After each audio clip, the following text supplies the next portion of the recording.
فوج کے خرچے کم کرو. تو جو بھی آپ بیل آؤٹ کرے گا وہ آپ کنڈیشنز دے گا. تو پہلی تو کنڈیشنز میں نے آپ کو بتا دی کہ ابھی انہوں نے مزید اور ٹیکسز لگانے ہیں کیونکہ ہماری ٹیکس کلیکشن گر گئی ہے. 400 ارب روپے کے ٹیکسز لگانے ہیں تو وہ بھی مہنگائی پیدا کرے گا. انہوں نے یہ جو پٹرول اور ڈیزل اور بجلی کی قیمتیں بڑھانی ہیں تو وہ اور مہنگائی کرے گا. تو عام آدمی کو سارا کچھ افیکٹ کرے گا. لیکن سب سے زیادہ کہ یہ ملک ایک بڑا خواب پاکستان، اس کی سیکیورٹی کی ہر اس پاکستانی کو فکر ہے جس کا جینا مرنا اس ملک میں. وہ لوگ جن کا سٹیک پاکستان میں نہیں ہے ان کو اس کی فکر نہیں ہے. ان کو تو باہر بیٹھے ہوئے ہیں، جب مشکل آتی ہے باہر چلے جاتے ہیں. مسئلہ یہاں پاکستان کے لوگوں کو ہے اور یہ میرا سب سے پہلے میں آپ کو بتاؤں کہ میرا یہ خطرہ ہے. دوسرا مجھے جو خوف آ رہا ہے وہ یہ کہ جن لوگوں نے، اور یہ جو چند لوگ تھے جنہوں نے یہ رجیم چینج کے اندر پوری سازش کر کے گرائی تھی گورنمنٹ، مجھے خوف ہی آ رہا ہے کہ انہوں نے کوئی یہ پچھلے 8 مہینے میں کوئی سبق نہیں سیکھا. بجائے یہ جلدی ریئلائز کرتے کہ یہ غلطی ہو گئی ہے اور یہ غلطی ٹھیک کرنے کا تو صرف ایک ہی طریقہ تھا جو میں پہلے دن سے کہہ رہا تھا جب ہماری گورنمنٹ گرائی کہ صاف اور شفاف الیکشن کروا دیں. اس کے علاوہ تو کوئی دوسرا طریقہ نہیں تھا. بجائے اس طرف جانے کے مزید اور پاکستان کو دلدل میں ہم نیچے جاتا جا رہا ہے. کیسے ہو یہ رہا ہے کہ عوام کے خوف سے کہ عوام نے اب سوال پوچھنے ہیں. اب سارے تنخواہ دار طبقہ، مزدور، کسان سب اب سوال پوچھیں گے کہ یہ جو آپ سازش کے تحت ان لوگوں کو اوپر لے کے آئے تھے کون ذمہ دار تھے اس کے؟ قوم سوال پوچھے گی. تو اس کے منہ بند کرنے کے لیے اب ساری حرکتیں ہو رہی ہیں.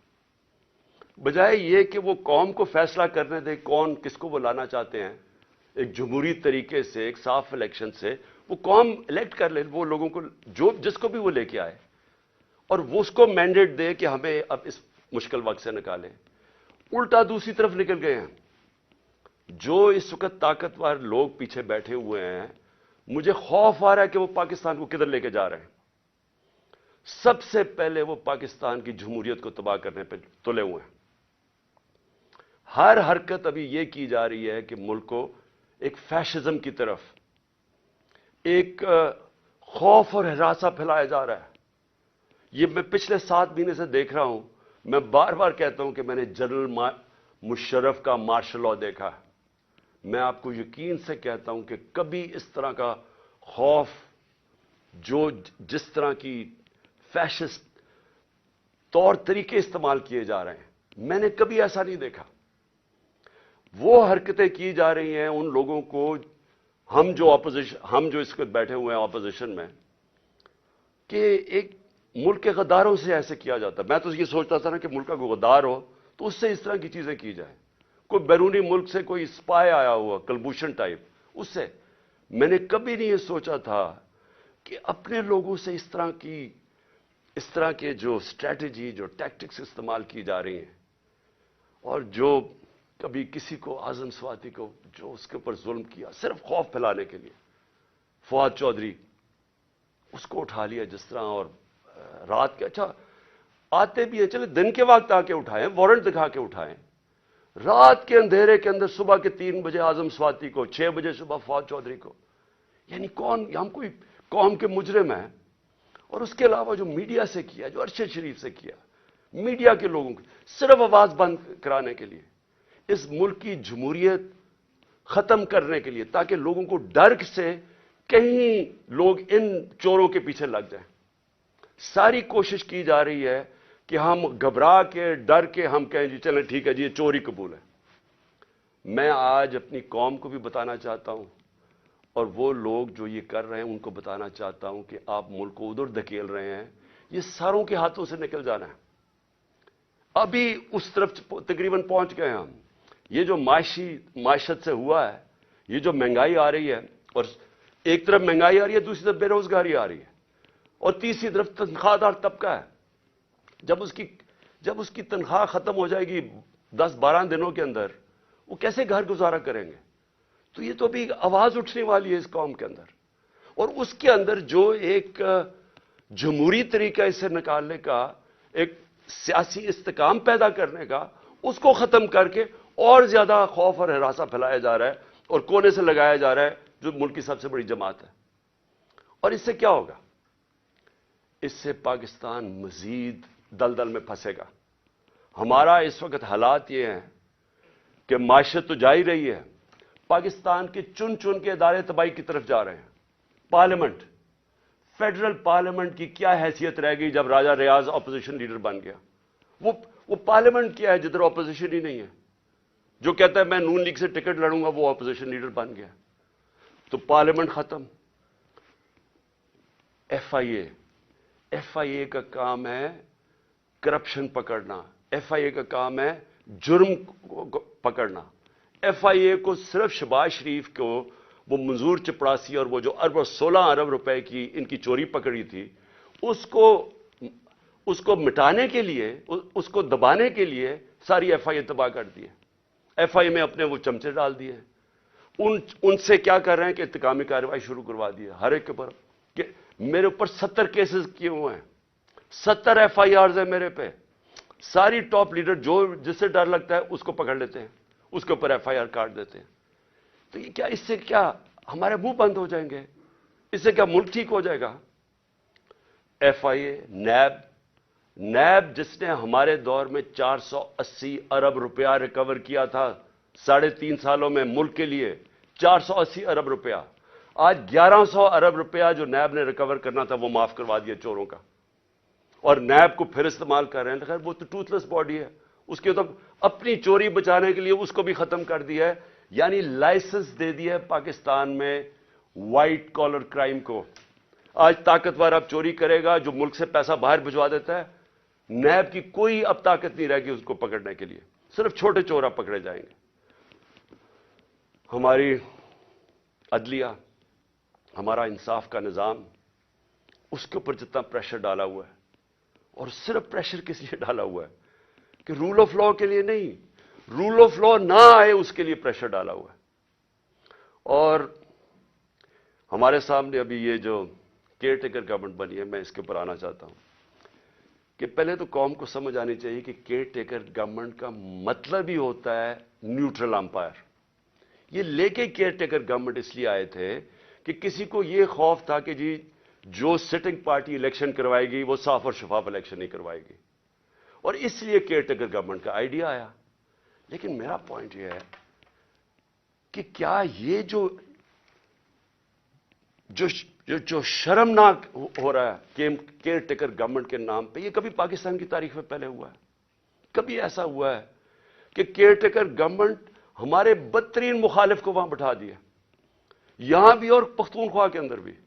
وہ بھی جب آپ کیبنٹ دیکھیں تو اس کا تحریک انصاف، سارے جو اینٹی تحریک انصاف ہے وہ وہاں کیبنٹ میں آ گیا، اور یہاں اس کو بٹھا دیا اور آتے ساتھ ہی کارروائیاں شروع کر دی ہیں جو فواد چودھری سے کی ہیں، اور باقیوں کے اوپر اب ایف آئی آرز بنا رہے ہیں. کیا یہ ہے نیوٹرل کیئر ٹیکر؟ یعنی کوئی قوم کو اتنا بیوقوف سمجھا ہوا ہے کہ آپ ایک طرف نیوٹرل امپائر کھڑا کر رہے ہیں اور بدترین ہمارے مخالف یہاں کھڑے کر دیے لا کے. اور پھر کیئر ٹیکر گورنمنٹ کیا کرتی ہے؟ میں ایک کیس صرف بتانا چاہتا ہوں، یہ جو جے آئی ٹی کا. اب جے آئی ٹی بنی تھی، میں پہلے بھی اس کے اوپر بات کر چکا ہوں. یہ بنی تھی جو میرے اوپر حملہ ہوا، جو مجھے قتل کرنے کی طاقتور لوگوں نے جو سازش کی، اور جو میں ابھی بھی میری ٹانگ اس سے ریکور کر رہی ہے، میری ہڈی پوری طرح نہیں ابھی تک جڑی. تو وہ کیئر ٹیکر گورنمنٹ تو بننا چاہیے تھا ان کو کہ صرف الیکشن کروانے کے لیے. اس نے آتے ساتھ ہی پہلے تو انتقامی کارروائی شروع کی، جو آن گوئنگ سکیمز وہ ختم کر دی ہماری، سب غیر قانونی. جو ڈپارٹمنٹس کے ہیڈ لگے ہوئے تھے، جو نان پولیٹیکل لوگ تھے، ان کو ہٹانا شروع کر دیا. اور جو جے آئی ٹی ہے، جے آئی ٹی کو بند کر دیا. اب پروونشل جے آئی ٹی نے فائنڈنگز کی ہوئی تھی کہ ایک نہیں تھا، 3 شوٹر تھے. 2 جو ڈی پی او گجرات تھا اور جو سی ٹی ڈی کا ایس ایس پی تھا، ان دونوں نے پروونس کی جے آئی ٹی کی پروونس کی پولیس نے منع کر دیا کہ جی ہم اپنے فون بھی نہیں دکھاتے جن سے انہوں نے تصویریں لی تھی، اس کا ویڈیو بنائی تھی جو شوٹر تھا ندیم. اور جب انہوں نے یہ ثابت کر دیا 3 شوٹر ہیں، تو وہ ساری جو پورا بنایا ہوا تھا طاقتور لوگوں نے بیانیہ وہ ختم ہو گیا. تو یہ ضروری تھا کہ طاقتور لوگ سب سے پہلے جو اس حکومت کے پیچھے ہیں کہ جے آئی ٹی کو ختم کریں. اب جے آئی ٹی کا جو انہوں نے ایک اینٹی کرپشن کا آدمی لے کے آئے ندیم سرور, اس نے کیا کیا ہے,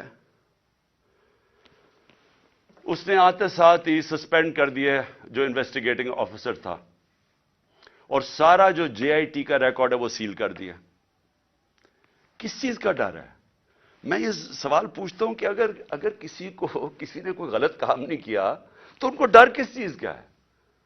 آخر ایک سب سے بڑی پارٹی کے ہیڈ ایکس پرائم منسٹر کو قتل کرنے کی کوشش کی گئی ہے, یہ انویسٹیگیشن کیوں بند کی جا رہی ہے؟